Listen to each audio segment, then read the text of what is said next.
Welcome to Bluegrass Brooklyn, our podcast all about the music we love, straight from the Bluegrass borough of Brooklyn, New York.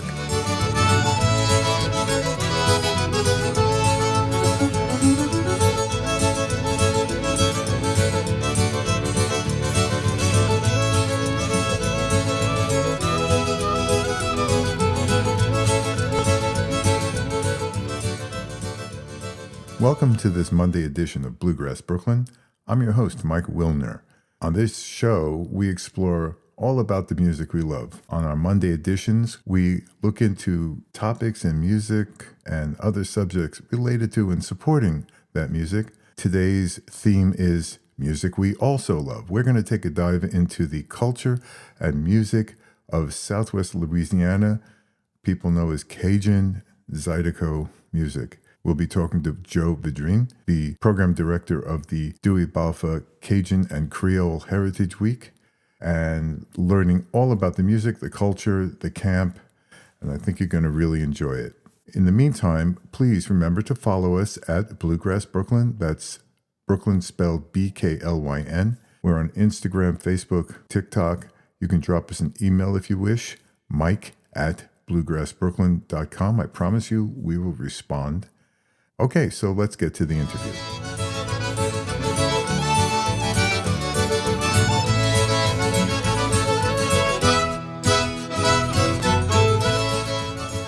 So here we are with Joe Vidrine, the program coordinator for the Dewey Balfa Cajun and Creole Heritage Camp in Eunice, Louisiana. So before we get into details, first of all, Joe, thanks for making time and joining us today.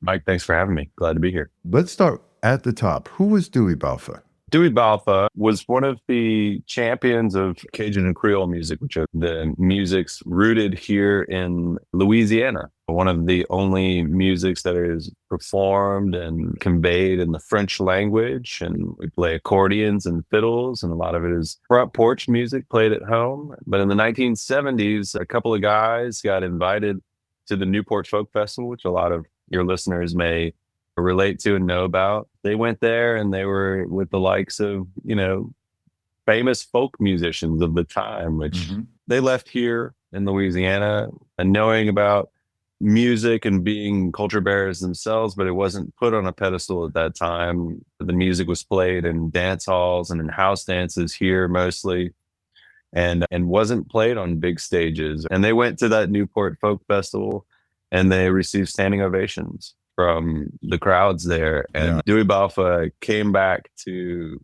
Louisiana and had it in his mind. He said, these people appreciated their music in a way that they'd never seen before. So he came back here and had a mission, had something on his mind to continue that and to portray Louisiana traditional music in a different way. And from that, they basically started the Festival Cajun and Creole here. His kids, especially Christine Balfa, started a music camp to honor him and his voice and his mission.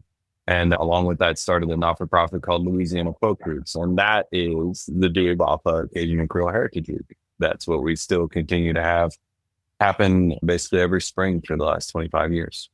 Cannot let it go unstated that he was one of the fathers of Cajun fiddling.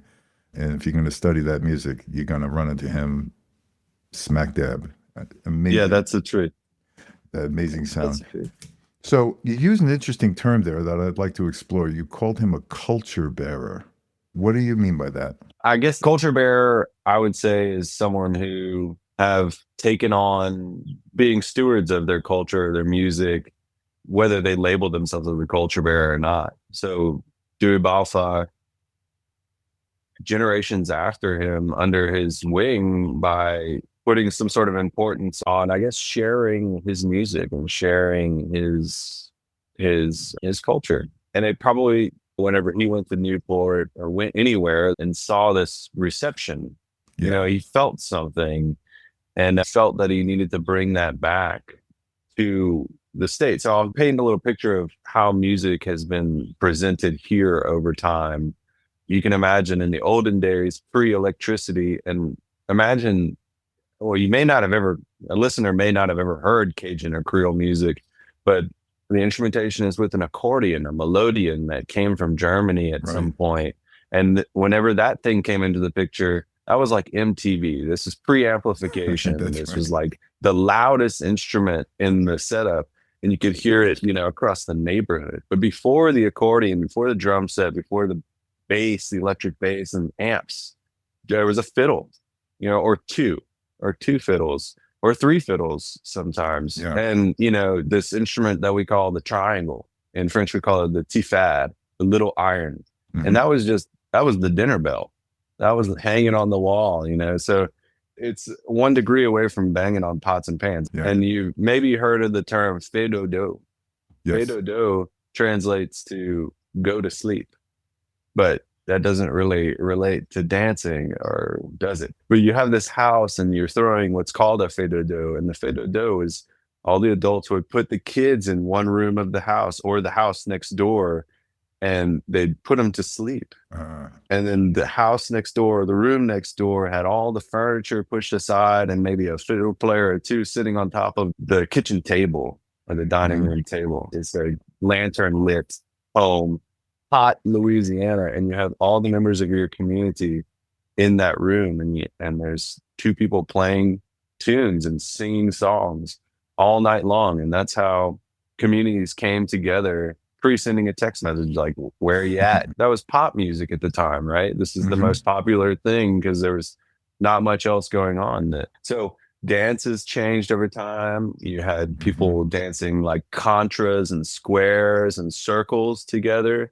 And then couples dancing came along at some point. So you had 2.5 minutes with one partner to be that close, right? And so that was the popular dance, and it still is. And things have changed over time. Now you still see lots of couples dancing, but it's influenced by swing. It's influenced by R&B and rap, and it's all these different cultures have come together over the years. And you see line dancing now, which came from somewhere, but it's very, very popular amongst the young people. Dewey Balfa cultivated a music with his brothers and with his family members, and with his friends, and they brought it outside of the state and brought it back to Louisiana. One thing that we do at the Dewey Balfa camp is we do a culture bearer session, which happens at lunchtime. And at the camp, there's music intensive, like instrument intensive classes all morning. You can learn from beginner level to advanced level on the accordion, fiddle, guitar, bass, percussion instruments like the scrub board and the tifade, and even drums. And then there's afternoon sessions that are more around people's knowledge and tune-based stuff. And in the middle of the day, we do this talk session. It's my favorite part of the camp. We call it the Culture Bearer session, and we get to invite a lot of times older folks that have been around and done this for a long time. And I like to moderate them, and I get to ask all these questions of them. And it really brings out their knowledge or little anecdotes or stories of the past. And we also share tunes in that too. So I guess in a nutshell, I've explained what I think a culture bearer is. We all are the people who carry this on and play this music, whether it's professionally or it's just at home. We're all culture bearers. Interesting point. As a fiddle player, I got exposed to old time fiddling. Yeah. And which is very intertwined with Cajun music, as I understand, because if you went to, Dennis McGee or one of these other old timers and said, what kind of music you playing? They just say fiddle music. And, you go to somebody who taught Bill Monroe how to play fiddle, and you ask them what they played, they say fiddle music. And that it wouldn't be a lot of big distinctions. But what I feel is different is I think we can still get at the roots and get to some of the old timers in Cajun music and from them, or at least the first generation of students from them. Whereas the old time musicians, you're kind of depending on people who are 2, 3, 4 steps removed. And that's so cool to be able to go down there and sit with people who are that close to the origins of the music. And it seems to me, and correct me if I'm wrong, that the culture and the music are very tightly intertwined at the camp. Yeah, the camp is an immersion experience. So you're coming to the place where this music was born and where this culture is a living thing. So that's what's kind of unique about Balfa Week, music camps and traditional music camps all over the country. There's festivals and dance scenes that we love to travel to and export our music to. And those people receive us, and those are like our extended family. So we have this great appreciation for it, but that is an export. That's us leaving our home, leaving our comfort to go and bring our culture somewhere else, where the Dewey Balfa camp is unique, and it brings people to us, folks from all over the world, to Louisiana to see this living culture in its place, in its home. And it's a really special thing, an example of what we do here all the time. We're a land of plenty of party and plenty of food. And that's relates back to your question, as how it's represented or how it's portrayed is, and how it intertwines with the culture. The music intertwines with the culture. I kind of explain it like this. If I'm going to invite musicians over to my house, because I want ultimately for them to have a jam session, if I want that to happen in my living room, I don't invite people by saying, hey, we're going to have a jam or we're going to play music at the house. I say, hey, I'm cooking a sauce piquant. I'm cooking a gravy or a gumbo. Come by the house, 6:30 until. There's never a mention of there being music or the fact that you can dance at the house or the fact that you can have all this camaraderie. That comes along with it. But what brings people there is that mention of food. Yeah. So the food is so important here. You know, everybody's grandma, everybody's grandpa or father cooks here. Like you've heard of jambalaya, you've heard of gumbo and sauce piquant, like I mentioned earlier. You hear crawfish boils and crab and shrimp boils. You know, those are an opportunity for people to gather and families gather. And a lot of times there's music there, whether it's, you know, you have a professional or semi-professional musician in your family, or you just have someone in your family that plays 4 or 5 songs on the accordion and just honks them out well enough to get by. A lot of times there's music, or we put on music that is Cajun and Creole music or Zydeco music, just because that is our music here. That's what we listen to. It's traditional music that is from this place. Yeah. I also learned, and I want to share with our listeners, that Cajun music still serves its original purpose, meaning it's still dance music. It's everyone just gets up and dances when they listen. I spoke to Mitch Reed, who's a Cajun fiddle player and master, and he said when he got up north with some of his fellow musicians and started playing, and everybody's like sitting in their chairs and, you know, listening and nodding their heads, and he thought to himself, they must not like the music. They're not getting up and dancing. Something's wrong. It's just not what we do. So let me offer full disclosure here for the listeners. I will be going down to Balfa Week and will be collecting content for an episode. We do sort of festival recaps, on the road type episodes, and that's what we're planning to do. Can we talk a little bit about the activities at the camp? Yeah, I'll kind of paint a picture of a day at camp. So at Balfa Week, you'll wake up to a nice breakfast. We cater every meal, which is part of, you know, signing up and registering for camp. We have great chefs that cook healthy food for the first portion of the day. Your breakfast will start out nicely. Your lunch will be nice and light. And then we have chefs from the community that come in every night and cook a big hearty Cajun meal that's usually brown or golden brown in color, and that feeds you. But before you get to that, before you get to lunch, you'd probably go to one of a handful of instrument intensive classes that, you know, if you're working to learn some Cajun accordion or Creole accordion, there's a section for that. Or if you've never picked up an accordion or a fiddle before, there's like a fiddle from scratch class, or fiddle 1 level 1 class, or a class that's called demystifying the accordion. And this is like this instrument or something you've never touched before, or something that you're well versed in, and you go to these classes with experts that are from here, that have learned from, you know, even folks like Dewey Balfa, but folks, you know, from all these different walks that play our music, and they're pros. These are the best folks that I can get that are the best teachers. They're gigging musicians and touring musicians, but they're also the best teachers. I pride myself on getting those folks. They are the resource for the camp.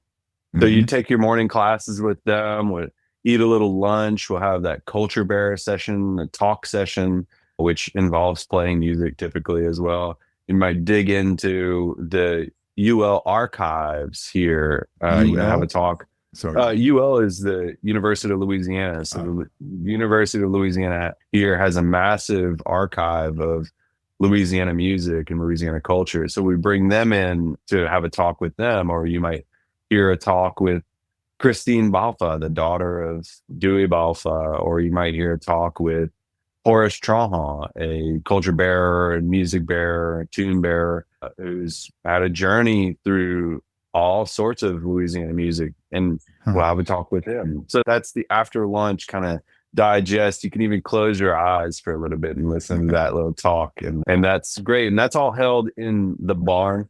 And that's where we hold our talks and our dances, like the Lakeview Park in Eunice. They're our hosts for the camp.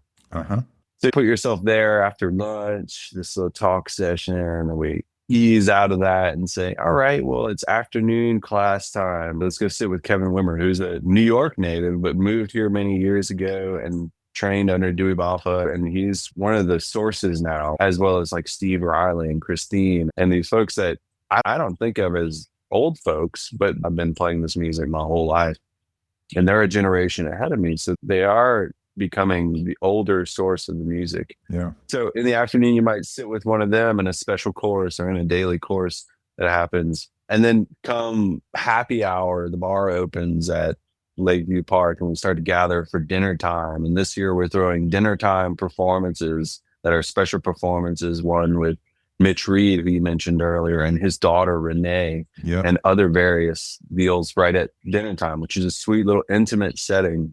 So eating dinner, we're listening to some tunes, having conversation at the French table that happens for every meal, where you can go sit down and have a conversation in French or listen to a conversation in French and use what French you have to communicate with folks, because it's one of our missions to continue the French language and provide courses that are in French, vocal courses and song courses that are in French and storytelling in French, because that's our native language here. And then the evening goes on a little bit. We're calling them after school sessions for folks that are more local, that maybe have a day job that they can't commit to all of Balfa week because it's just a regular Tuesday for them. For us, it's our camp day. So we invite them to come in the evenings to do these small sessions that might be an accordion session or a harmony singing session or a twin fiddle session for folks that didn't necessarily make it to all the morning intensives. And it's also for folks that did make it to that. They just have another option in the evening. So sun's dropping, we're getting late and we hear the band cranking up 7 p.m., 7:30 in the barn. We're changing time periods at this point. The amplification is pumping, the energy's pumping. You've had your dance lesson with one of our dance teachers is the granddaughter of Dewey Balfa. So bringing all that together, her name is Amelia Powell. And so we have all kinds of great dancers that you can learn one-on-one or in a group and learn from beginner to the new hottest step or the new hottest spin that's popular on the dance floor. So you've had your dance lesson, the band's getting cranked up. It's an all-star band that you've probably heard of everybody in the band, but you never heard of the band. That's what the Creole Connection is, and is kind of the staff band for this year and also an existing band. So you'll see people like Jimmy Bro, like Christine Balfa. You'll see people like Kevin Wimmer, Blake Miller, myself even. I jump on the stage and play. So the dance has started. You might be sweating because it's early spring for us, which means warm weather here in Louisiana, but beautiful weather. And you dance the night away until 10 p.m. Basically, the dances are over at 10 p.m. They're open to the public. You might meet your new best friend there, or you might meet your new future ex-girlfriend or boyfriend there. You never know what might happen. There are definitely romance stories from Balfa week that are long-lasting relationships. And the party is not over after the dance is over. We have programmed jam sessions that happen right there on the dance floor, right after the music, which are guided. They're hosted by a local musician. You might find someone like Mr. Mark Ardouin, an awesome at-home Creole musician that is like an unknown from the woodworks that we bring out. and bring him in. But the Ardware family is a well-known name, family of musicians, that stem back from Amadé Ardouin, which is absolutely the godfather of our music, recorded traditional music from here. And you might have any number of professional musicians sitting right next to you in that jam that you never maybe even expect to ever meet in your life or have an experience with, but they're just normal people and they just want to play music as well. So those jam, that starts at 10, but there's no stop time for that. Right. It's just a beautiful time. And again, the jam sessions are the way that our music is really passed on, and the tunes are really passed on because they're informal. If you're just learning how to play the fiddle, you can hide out because there's 20 other people playing music at the same time. It's not like this thing where you have to be nervous about someone saying, "Oh, your turn to solo right now." It's all played together, much like old time music. So it's a safe space, very safe space. That's the thing that attracted me to Cajun music. I'm a fair to middle and fiddle player. I learned that there's a role for fiddle players called seconding in the band, which means you're playing the chords, the harmony, and the shuffle. So you really can just sort of step back with a couple other people and just keep the beat and let the hotshots play all the fancy melodic stuff. And you're right in there. That's a very legitimate role in the band. It's very cool that way. That's one of the things I love about Cajun music is there's a role for everybody in the band. And because, as you say, front porch music, everybody doesn't need to be a virtuoso. As someone who's never been to that part of the country and who's from up north, what do you think is going to be the most interesting and surprising thing for me when I get there? I think there's a couple of things that could be surprising. You might be surprised that the people are welcoming in a way that you might not experience other places. We have a hospitality culture here. I think it just comes from the home and comes from people's families being that way.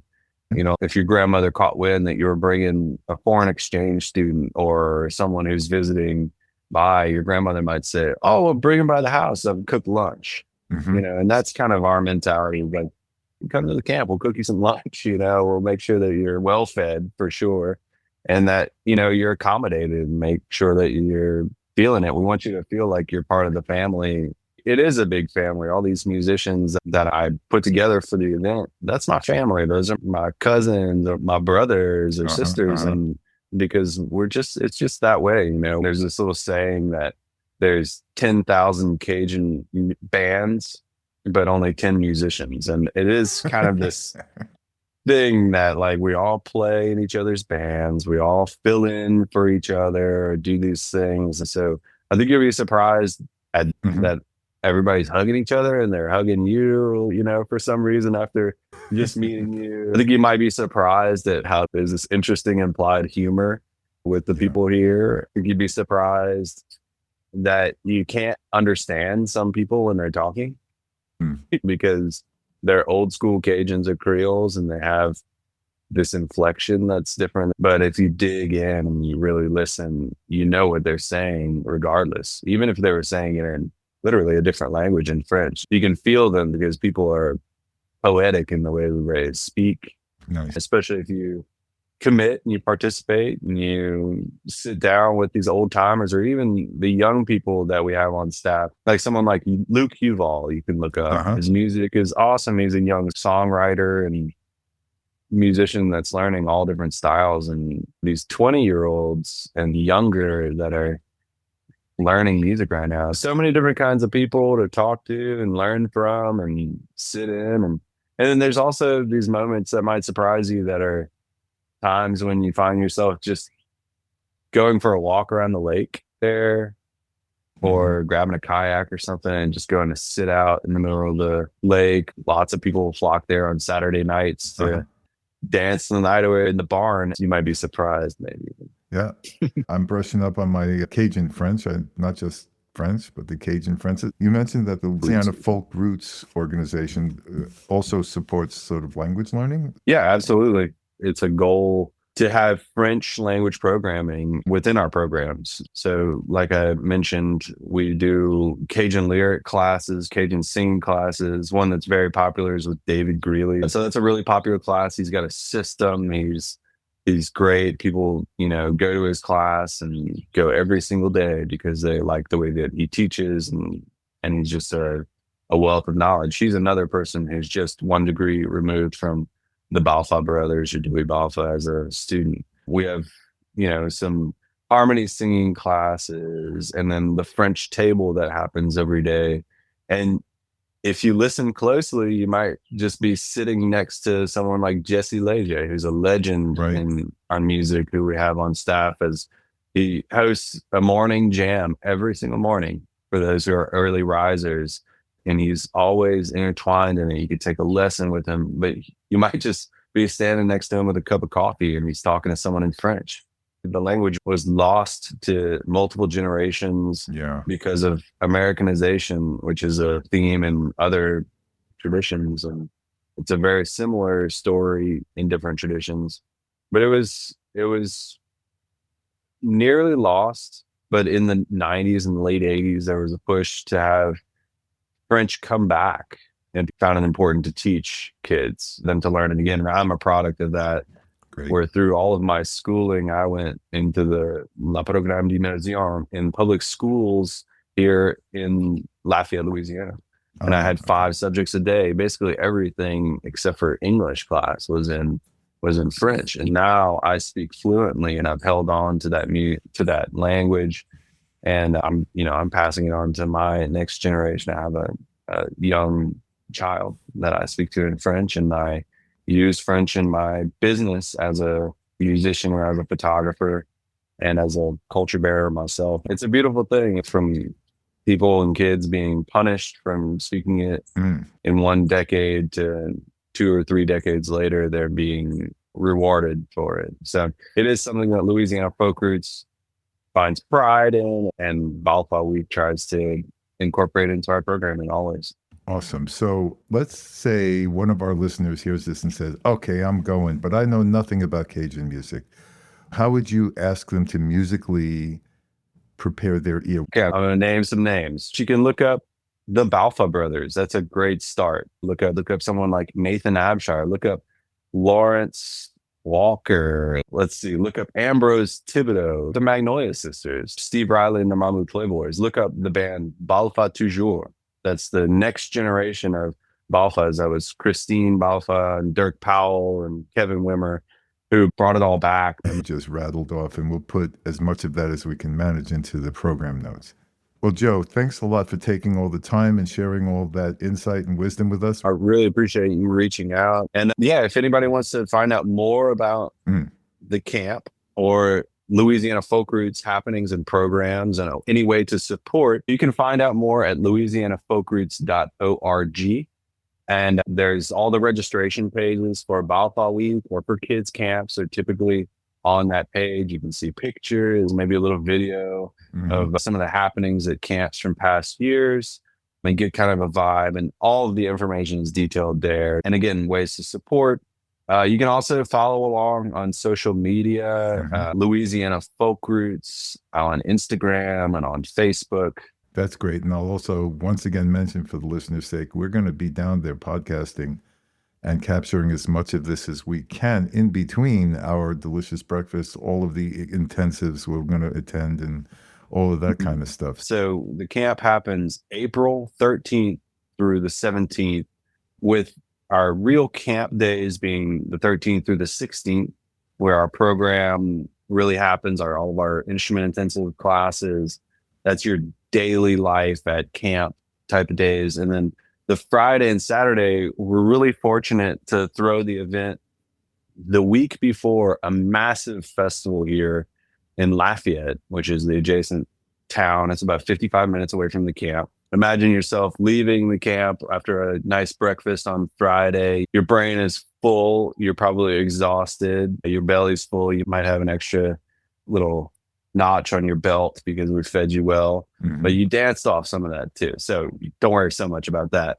But the Friday, we'll be hosting some jams around Lafayette in conjunction with regular programming that happens here. So I think that a surprising thing also is what happens naturally in the wild here is every weekend, and basically starting on Wednesday night in Lafayette and in this area, you can find live music.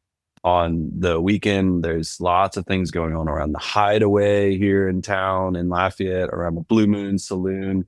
And then that following week, like I mentioned, starting on Wednesday night, is Le Festival International de la Louisiane de Lafayette.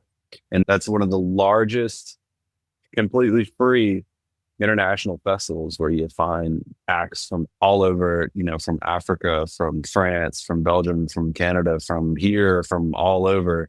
And you cannot miss at that festival. So we threw our event at the same time as that so that we can influence people to be here and stay here for that festival. Louisiana Folk Roots has a small stage. If you come to camp and you want to stay for the festival and you're in the band lab program at camp, you have an opportunity to play at an international festival on the Saturday of festival. So that might be an incentive to come and be here and stay. So it's a perfect time to be in Louisiana.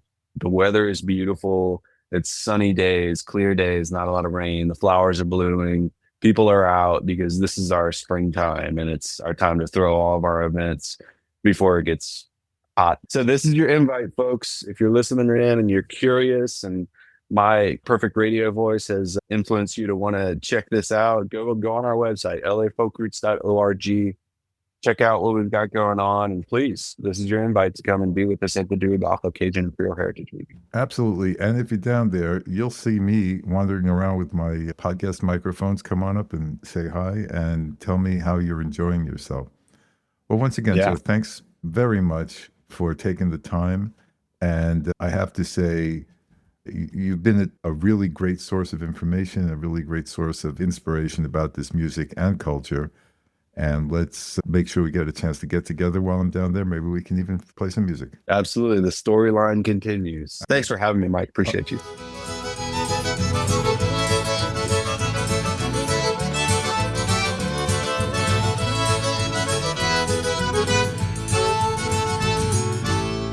I hope you enjoyed that as much as I did, and I'm really looking forward to getting down to Eunice, Louisiana for that week of April 13th through 17th and immersing myself in the music and the culture of Southwest Louisiana. Please remember to follow us at Bluegrass Brooklyn, Brooklyn spelled BKLYN. If you're looking for gems in Uptown Manhattan or the Bronx, Riverdale, and increasingly all over the world, check out bluegrassgemsnearme.com. And in the meantime, we look forward to seeing you around the Jam Circle.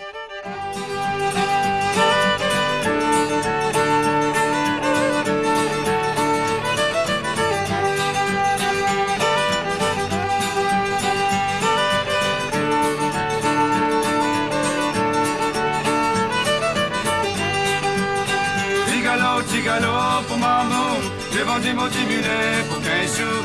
J'ai acheté du candy rouge pour les petits, du sucre et du café pour les vieux.